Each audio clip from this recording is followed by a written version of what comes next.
What is up, everyone? Welcome back to another look at fascinating social phenomenon happening not only on social media but in real life. Our next story is a blending of social media and real life, where an unassuming small artist from Australia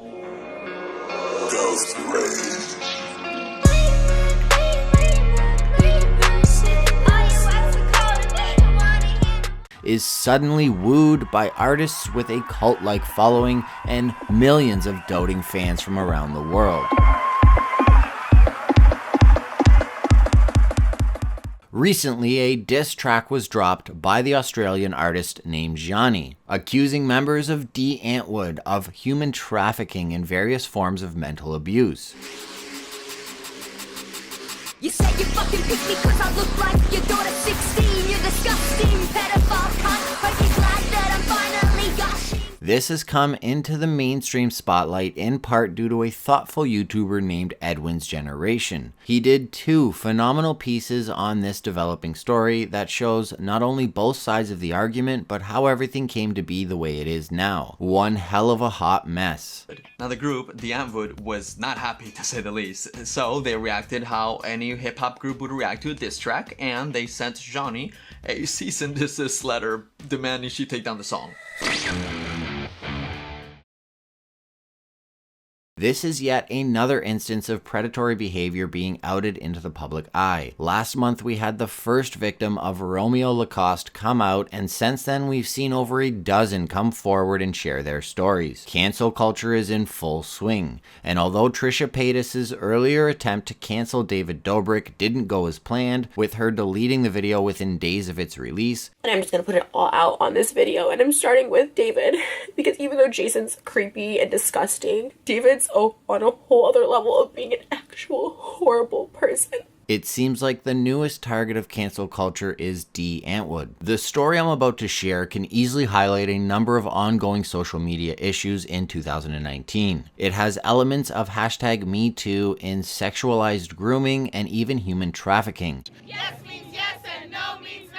It has cancel culture with another major popular culture figure being ousted as a sexual deviant and predator. And it also outlines the larger T-Series versus PewDiePie situation of the big guy muscling out the little guy. I will do my best to touch on each topic as they arise throughout this story, but please be advised, the content of this situation may shock and disgust you. Let's begin with Zheani, who after all is the victim in this instance. She's an aspiring artist who's decided to come forward about her experiences with Die Antwoord's frontman Ninja. She does this by way of a song in her latest EP.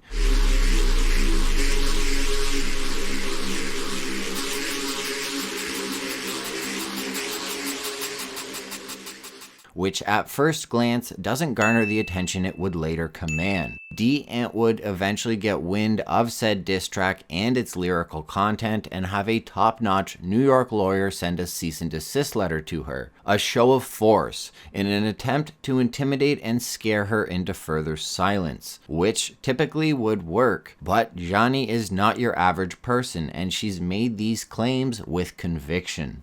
I'm over it. I'm no longer afraid of anything. I'm not scared to put myself out there on the internet.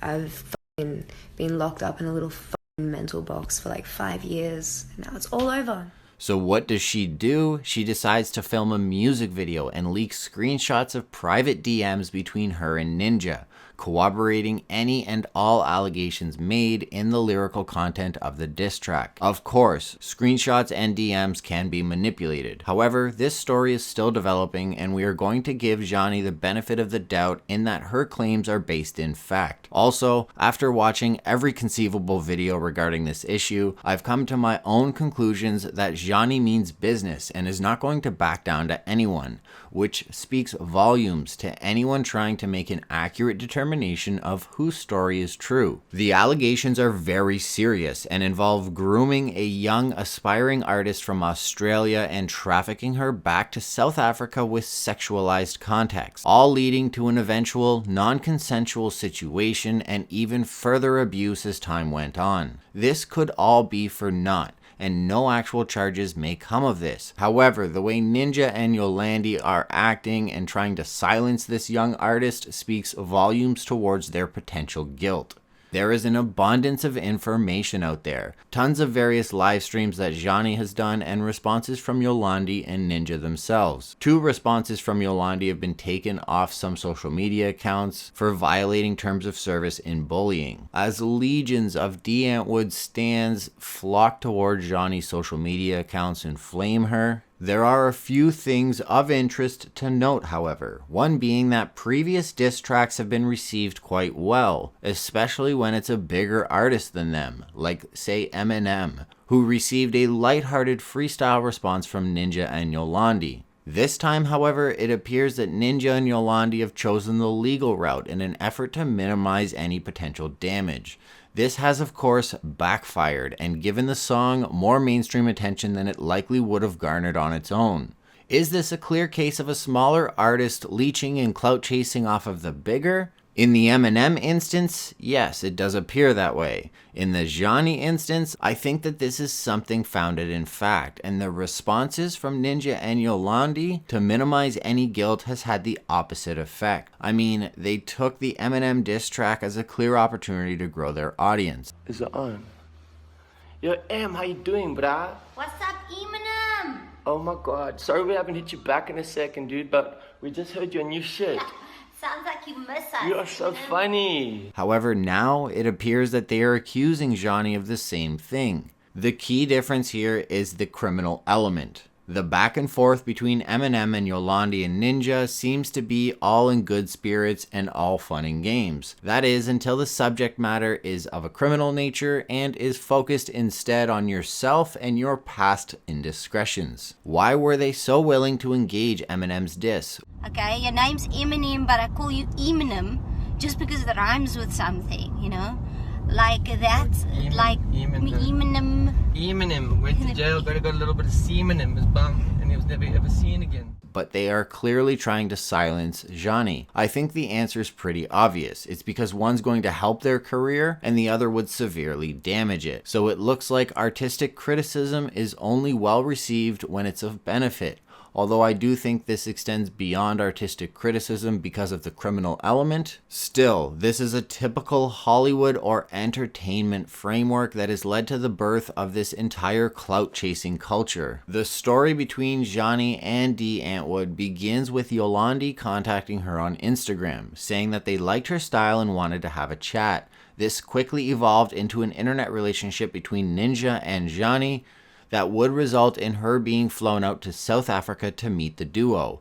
The leaked DMs are extremely graphic and sexually suggestive, so I'm going to leave the dirty details out.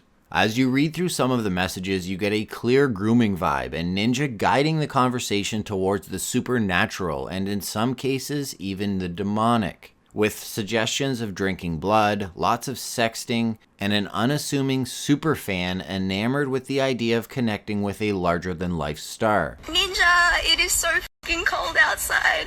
I didn't pack enough clothing. Sorry if my videos annoy you. I don't really care. I'm just gonna keep on sending them. Yeah. Gonna catch the bus. This is one of the larger issues at play here. Much like Romeo Lacoste's case, we have celebrities taking advantage of starstruck fans and manipulating them into behaving in a way that satisfies their own unique sexual fetishes. With Romeo, it was a virginity fetish in underage girls. With Ninja, it seems to be more in line with Freud's Oedipus complex and an incest kink, as well as various other supernatural, spiritual, demonic, or satanic elements. Witchcraft and the like. I mean, to each their own. If 2019 has taught us anything, it's that sexual kinks are plentiful and still very much taboo, although not nearly as much as before. No one will publicly fault these individuals for having their own, sometimes deep-seated and morally wrong sexual kinks. However, it's the grooming, it's the manipulation, the children, and in this case, human trafficking in order to satisfy those kinks where the line is drawn. These predominantly men, although sometimes women, with their celebrity power could easily find consenting adults very keen on satisfying their individual desires. However, that is where the sexual deviant aspect of this comes in and wreaks havoc on young and unassuming fans. These men and women are not functioning normally within the boundaries of the 21st century's sexuality norms. They are not being faulted for their unique desires, but how they go about satisfying them. Personally, I think this recent case of cancel culture with Die Antwoord and Zheani is exactly what she's describing it as. A sexual deviant in Ninja who uses his fame and power to hide his true, quote-unquote, behind closed doors nature in getting exposed. The band has gone on heavy-duty damage control, with Ninja giving a response video making claims of a deranged fan looking to kickstart her career and taking advantage of his position of power. Never trust a prostitute that tells you she doesn't want your money. The truth is, she wants more money. A lot more money. Very clearly just trying to shift the blame and make himself a victim in this instance. Edwins Generation did a very thorough job of dissecting all of the points of this story, and even had an expert in body language weigh in. Make sure to check that video out in the description below. In the beginning of the video, that seems more like a little boy putting on a show, in a sense to where he's got this big believe me look on his face. The delivery is very slow. It's a very condescending warning. And with it being that condescending, I instantly have my guard up. My opinion on the response video by Ninja in one word: pathetic. A grown man backpedaling and making excuses for deplorable behavior. So much is wrong with this video, and so much of it speaks volumes to what is in all likelihood the truth to Zheani's statements.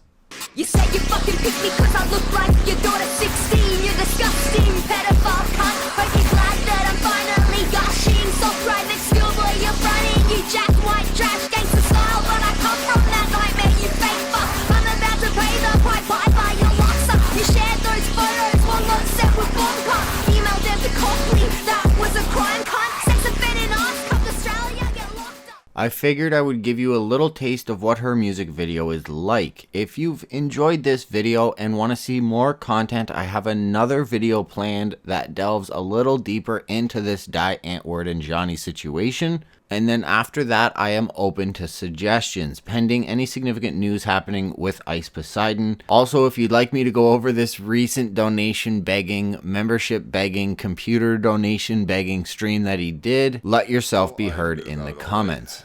I don't know what sort of streams or content I'm going to be able to provide.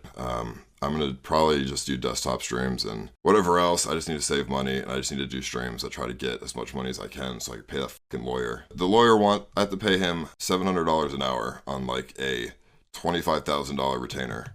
So I obviously am in a really bad spot because that's expensive, and then my taxes that I have to file, a lot of money are going to go to taxes, and then I have to move. And that's hard. As always, thank you once again for watching. We have now surpassed 2,000 subscribers, and I plan on continuing to pump out content. I'll see you all in the next one. Yo.